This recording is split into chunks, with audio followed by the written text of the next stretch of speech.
নমস্কার বন্ধুরা, বাংলার বাগানে আপনাদেরকে স্বাগত। আপনারা সবাই নিশ্চয়ই ভালো আছেন, আর গাছকে ভালো রাখার জন্য আপনাদেরকেও ভালো থাকতে হবে। দেখুন, আপনাদের সবার প্রিয় বাংলার বাগানে এই পুনে ভ্যারাইটির এই জবা ফুলটি ফুটেছে আজ। দেখেছেন, কালারটি মানে পিঙ্ক এবং হোয়াইট মিক্সড করা আছে, দেখতে কিন্তু বেশ সুন্দর লাগে। দেখেছেন আপনারা, দেখুন আমি আর কাছ থেকে দেখাচ্ছি। দেখেন, ফুলের সাইজটি কিন্তু বেশ বড় বড় হয়। আমি সারা বছরই এই পুনে ভ্যারাইটির জবা গাছ থেকে কম বেশি ফুল আমি পেয়ে থাকি, কোনো অসুবিধা হয় না। পরিচর্যাটা অবশ্য সেভাবে করতে হয়। টাইটেল আর থাম্বনেল থেকে আপনারা নিশ্চয়ই বুঝতে পেরেছেন যে আমি আজ আপনাদের সঙ্গে কী বিষয় নিয়ে আলোচনা করতে চলেছি। তো তাহলে চলুন সেই আলোচনা বিষয়ের দিকে তাহলে যাওয়া যাক। তো দেখুন, চন্দ্রমল্লিকা ফুল ফুটে যাওয়ার পরে সেই চন্দ্রমল্লিকা গাছগুলিকে আগামী বছরের জন্য কিভাবে সংরক্ষণ করবে বা বাঁচিয়ে রাখবেন, সেই বিষয়টি নিয়ে আমি এই ভিডিওতে আপনাদের সঙ্গে আলোচনা করব। তো এখন যেহেতু ফেব্রুয়ারি মাস পড়ে গেছে, বেশিরভাগ চন্দ্রমল্লিকা ফুল গাছের ফুল কিন্তু এরকম শুকিয়ে গেছে বা শুকিয়ে যাওয়ার মতো অবস্থায় চলে এসেছে। এই সময় আমাদেরকে কিছু গুরুত্বপূর্ণ কিন্তু কাজ করতে হবে। এর ফলে হবে কি, 2024-2025 সেশনের জন্য নিজেদের খুশি মতো চারা তৈরি করে প্রচুর পরিমাণে ফুল আমরা এই চন্দ্রমল্লিকা গাছগুলি থেকে খুব সহজেই পেতে পারবো। এই বছরে মানে 2023 এবং 2024 এই বছরে এই গাছগুলি থেকে প্রচুর সংখ্যায় ফুল পেতে আমি কিন্তু এপ্রিল মাস নাগাদ এই গাছগুলিকে বসিয়েছিলাম। অনেক বাগানি বন্ধুরা আছেন, তারা প্রচুর সংখ্যায় কিন্তু ফুল পেতে মার্চ মাস নাগাদও কিন্তু তারা কাটিং করে বসিয়ে দেন, কারণ তারা মাদার গাছগুলিকে সংরক্ষণ করে রেখে দেন এবং অনেক আগেই তারা কাটিং তৈরি করে তারা বসিয়ে দেন, কারণ ওই সময় নার্সারিগুলিতে কিন্তু কাটিং বা চারা পাওয়া যাবে না। তো আপনাদের নিশ্চয়ই আমি বোঝাতে পারলাম যে কেন চন্দ্রমল্লিকা গাছগুলিকে সংরক্ষণ করে রাখবেন। এরপরে আসি কিভাবে এই মাদার গাছগুলিকে সংরক্ষণ করবেন খুব সহজ উপায়। দেখুন, এই চন্দ্রমল্লিকা গাছ থেকে কতগুলি শাখার বার হয়েছে দেখুন আপনারা। দেখেছেন, এই শাখাগুলি থেকেই কিন্তু আমি আবার সময় মতো করে চারা তৈরি করে নেব।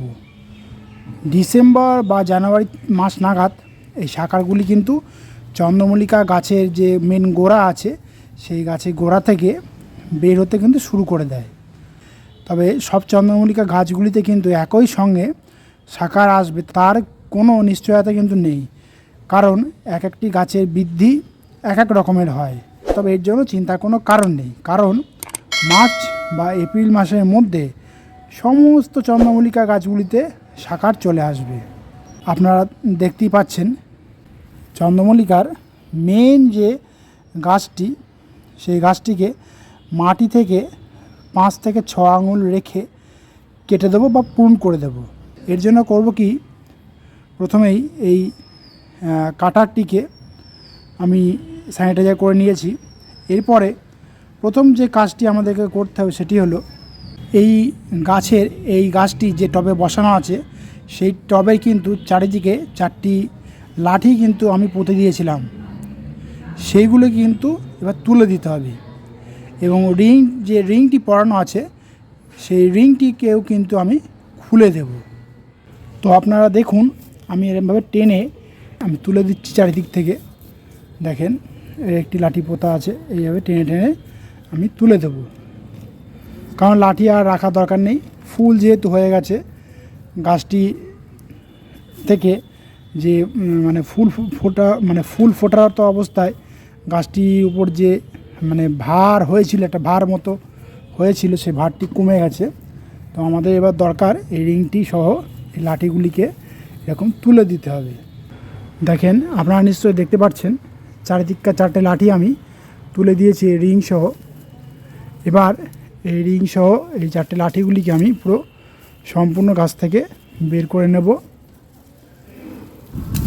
এইভাবে তুলে নিতে হবে, নিয়ে এবার সাইডে আলাদা জায়গায় রেখে দিতে হবে।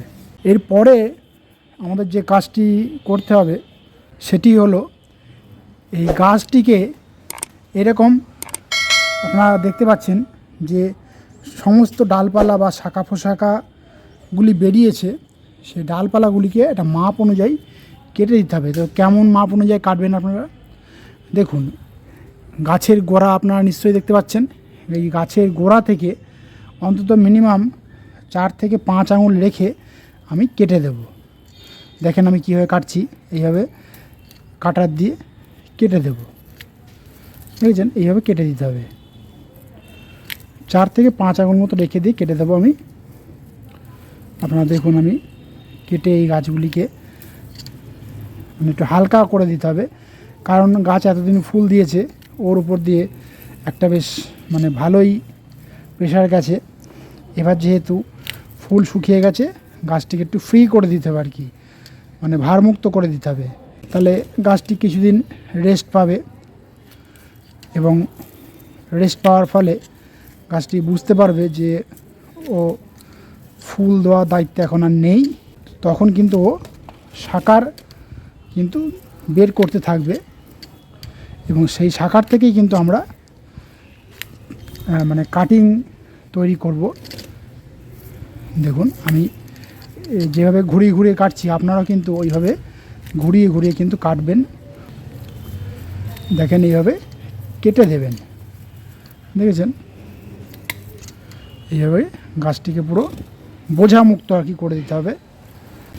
তবে গাছে যে 4-5 আঙুল মতো রেখে যেটা বললাম, সেটা কিন্তু আপনারা ঠিকভাবে করে নেবেন যেন কম বেশি না হয়। 4-5 আঙুল রাখলেই যথেষ্ট এই গাছটির ক্ষেত্রে।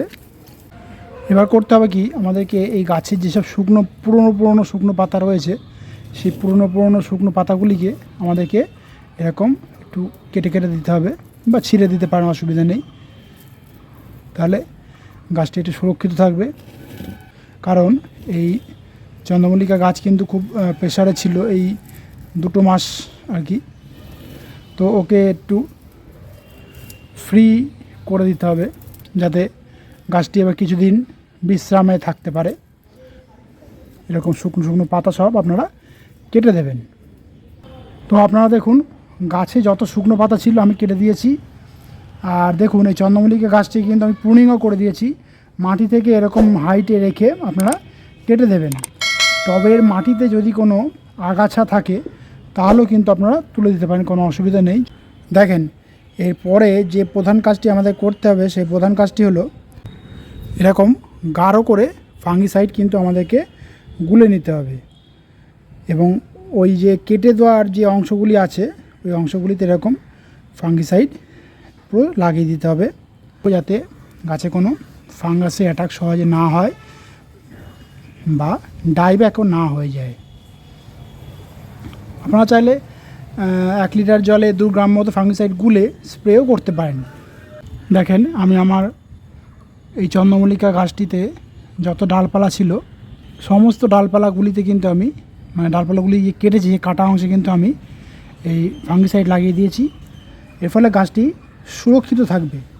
এরপরে আসি এই গাছগুলিকে কিভাবে পরিচর্যা আমরা করব এবং কেমন জায়গাতে এই গাছগুলি রাখব।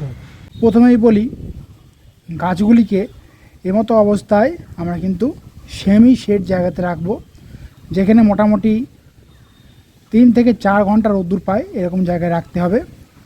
আর জলটা আপনারা এই সময় কেমন দেবেন, টবের মাটি যেরকম শুকাবে সেরকম কিন্তু জল দেবেন, মানে মাটির অবস্থা বুঝে আপনারা অবশ্যই জলটা দেবেন। এরপরে আসি কি খাবার এখন আপনারা দেবেন। এই রকম অবস্থাতে বা এরকম পরিস্থিতিতে মাসে একবার খোল জল দিতে হবে পাতলা করে, তাহলেই হবে। কারণ গাছ থেকে প্রচুর সংখ্যায় ফুল আমরা পেয়েছিলাম, গাছকে এবার একটু রেস্ট নিতে দিতে হবে। তাছাড়া এই গাছকে কিন্তু আমাদেরকে এবার একটু কীটপতঙ্গের হাত থেকেও রক্ষা করতে হবে। কারণ যেহেতু গরমের সময় চলেই এসছে, একবার ঠান্ডা একবার গরম এরকম হচ্ছে, টেম্পারেচার আপ ডাউন করছে, বিভিন্ন রকমের রোগ পোকামাকড়ে কিন্তু আক্রমণ এই গাছে হতে পারে। এর থেকে রক্ষা পাওয়ার জন্য আপনারা কী কীটনাশক ইউজ করবেন, আপনারা হামলা এবং কাকা কীটনাশকগুলিকে ঘুরিয়ে ফিরিয়ে ইউজ করবেন 15 দিন অন্তর অন্তর। 1 লিটার জলে 1.5 ml নিয়ে আপনারা এই গাছটিকে পুরো স্নান করিয়ে দেবেন। তো এতক্ষণ যে পরিচর্যাগুলি আপনাদেরকে আমি বললাম, সেইভাবে পরিচর্যা করলেই কিন্তু খুব সহজেই কিন্তু আপনারা আপনাদের গাছ থেকে ঠিক সময় মতো প্রচুর সংখ্যায় শাকার পাবেন এবং নিজেদের সময় মতো এবং খুশি মতো করে আপনারা প্রচুর সংখ্যায় কাটিং কিন্তু তৈরি করে নিতে পারবেন। তাহলে কিন্তু আর নার্সারি ভরসায় আপনাদেরকে থাকতে হবে না। আর আরেকটা কথা বলি, যে ভ্যারাইটিগুলো কিন্তু আপনাদের মানে খুব পছন্দের হবে, আপনারা চাইলে মোম পেন্সিল ইউজ করে আপনারা টবের গায়ে কিন্তু লিখে রাখতে পারেন, অথবা যে কোনো একটা চামচ কিনে আপনারা সেই চামচে মার্কার পেন দিয়েও কিন্তু আপনারা নাম্বারিং করে টবের মাটিতে পুঁতে রাখতে পারেন, কোনো অসুবিধা হবে না। তাহলে নেক্সট ইয়ারে কিন্তু আপনারা দেখবেন যে গাছগুলি আপনারা পছন্দ করেছিলেন সেই গাছ থেকেই কিন্তু আপনারা কাটিং তৈরি করতে 100% দেখবেন আপনারা সাকসেসফুল হবেনই। আর এই গাছকে এর পরে কী পরিচর্যা করতে হবে, কীভাবে নতুন নতুন ডালপালা বা শাখার বার করতে হবে খুব সহজে এবং খুব দ্রুত, এবং কীভাবে কাটিং করতে হবে, এই সবই কিন্তু আমি আপনাদের সঙ্গে শেয়ার করব। আপনারা আমার চ্যানেলটিকে ফলো করবেন, তাহলে দেখবেন আপনারা সমস্ত কিছু শিখে যাবেন খুব সহজেই। আর বন্ধুরা, কোনো কমেন্ট থাকলে কিন্তু বাংলার বাগানকে জানাতে ভুলবেন না, কারণ বাংলার বাগান সবসময় কিন্তু আপনাদের পাশে ছিল, আছে এবং থাকবে। তো আজ এই পর্যন্তই। আমার এই ভিডিওটি যদি আপনাদের ভালো লাগে তবে লাইক করবেন, গাছপ্রেমী বন্ধুদের মধ্যে শেয়ার করবেন এবং আমার চ্যানেলটিকে সাবস্ক্রাইব করে বেল আইকনটিকে প্রেস করে অল নোটিফিকেশনটিকে প্রেস করে রাখবেন, যাতে নিত্য নতুন ভিডিওগুলি আপনাদের কাছে খুব সহজেই পৌঁছে যেতে পারে।